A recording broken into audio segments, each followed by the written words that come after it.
12 مای در دوره سفر دولتی پرزیدنت جمهوری تاجیکستان پیشوای ملت محترم امامعلی رحمان مذاکرات سطح عالی تاجیکستان و چین دایر گردید.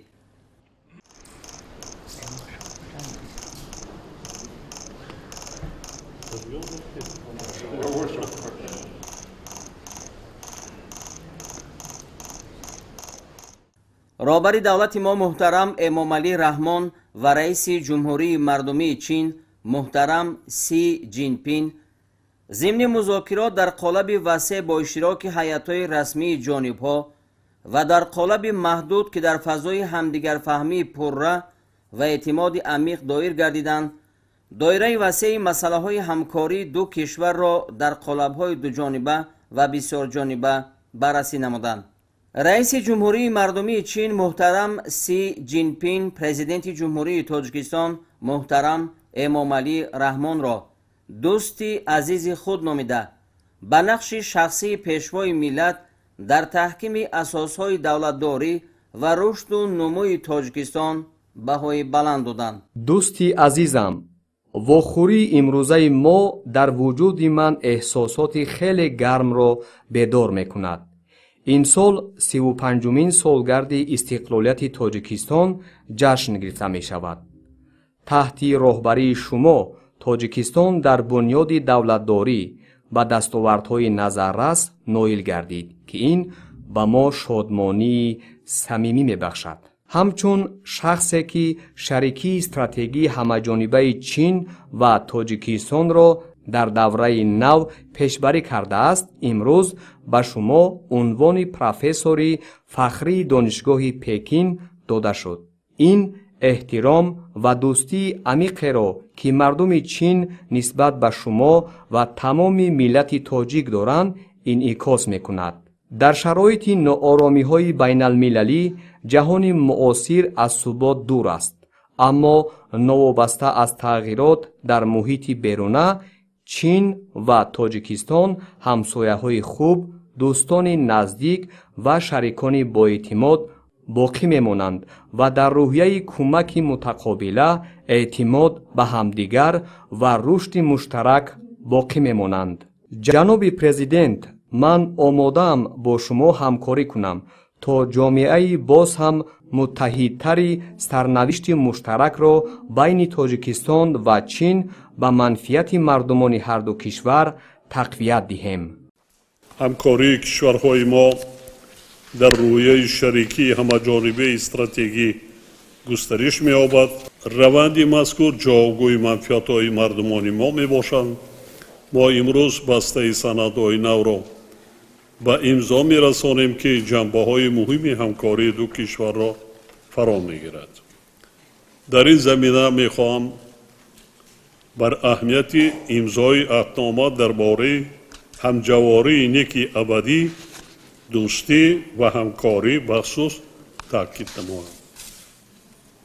این سند همچون آغاز مرحله نوی تاریخی در مناسبت‌های دوستانه و همکاری سودمند دو کشور ارزیابی می‌گردد. همزمان مبادله مفصل افکار آید به مسائل مبرم روزنامه بین المللی و منطقوی صورت گرفت. در ملاقات پرزیدنت کشور ما از رئیس جمهوری مردمی چین برای دعوت جهت انجام سفر دولتی پذیرایی گرم و مهمان نوازی عنعنوی اظهار سپاس کردند.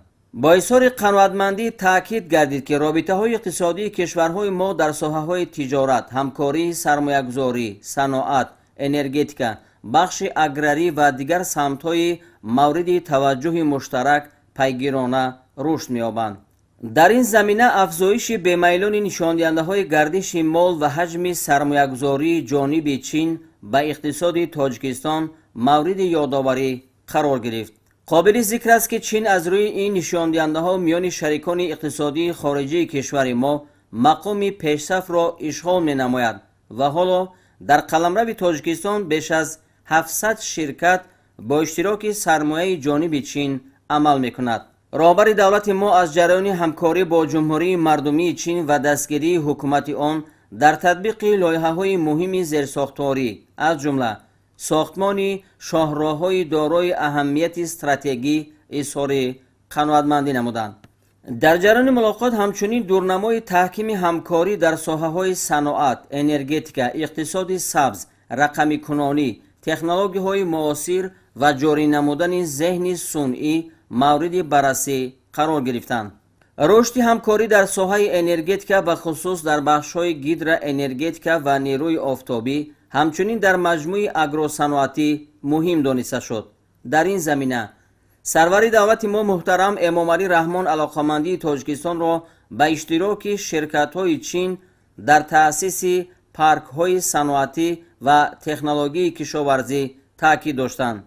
در رفت مذاکرات اینچنین مسائل توسعه رابطه‌ها در ساحه‌های سیاحی و مبادله بین مردمی محاکمه شدند. تاکید گردید که راه‌اندازی پروازهای منتظم در مسیر دوشنبه سیان زمینه مساعد برای تحکیم رابطه‌های دوجانبه در سمت‌های مذکور فراهم می‌آورد.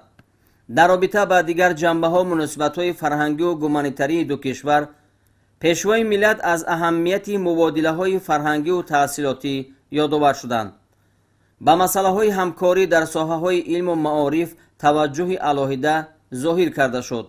وابسته به این هوسمندی تاجیکستان به زیاد کردن شماره بورسیه‌های تعلیمی چین برای جوانان تاجیک از روی اختصاص‌های علم‌های دقیق، مهندسی، تکنولوژی‌های اطلاعاتی و کمونیکاسیونی ابراز گردید.